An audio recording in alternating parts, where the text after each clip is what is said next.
Great. John, just that's the last question for the evening. Thank you.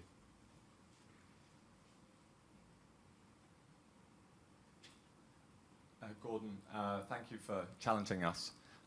Excuse me, 3 very brief questions in one. The local, how will Auckland learn from someone like Vancouver to make the cultural change from Quarter Acre petrol heads into urban cycle and pedestrian transporting urbanites within an environment? Secondly, air travel, you've alluded to it. How do cities deal with that? Because at a regional level, obviously, you can have carbon, you'll create the carbon growth from that. But thirdly, the gorilla, the largest polluters and largest countries, 2 of them anyway, China and India, and energy production, 80% is coal. What are we going to do? Yeah. Pricing, technology, and political will. So the second one, I think, is dealt with through pricing. What was the one?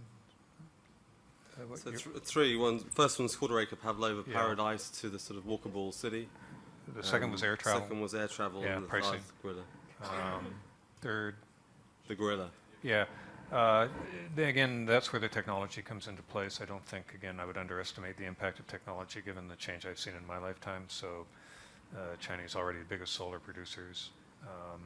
Do think that their political stability will be dependent upon getting hold of issues like air quality and energy.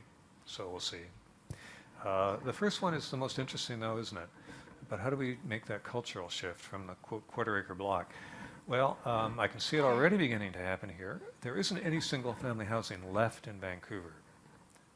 It's all been turned into effectively at a minimum triplex. You get to have a secondary suite in your existing building, and you can build a lane cottage in the back.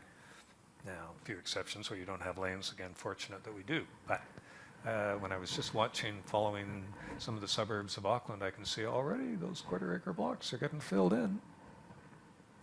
And again, mortgage helpers, you may not have any choice. If you've got to use your existing resource, the building, but you have to pay for it with a variety of cash flow opportunities. In other words, another dwelling. So over time, you get the densities back that basically sustain the streetcar network. And once you've got enough people within walking distance of the retail and the transit, well, you've got probably the best urban form that we've ever come up with, in my opinion. And it was the one on which Vancouver and Auckland were built initially, the streetcar networks. So I see that beginning to evolve back, and probably pretty quickly. You throw in other opportunities, change in technology in the automobile itself, different ways of living. This is the imagination of the creative class, of architects, planners. You unleash this creativity because of the obligation, whether you're looking at it from climate change, affordability, equity, demand, lifestyle, all terrific stuff. We're good at that. We'll do that. Great. Yeah. We're done.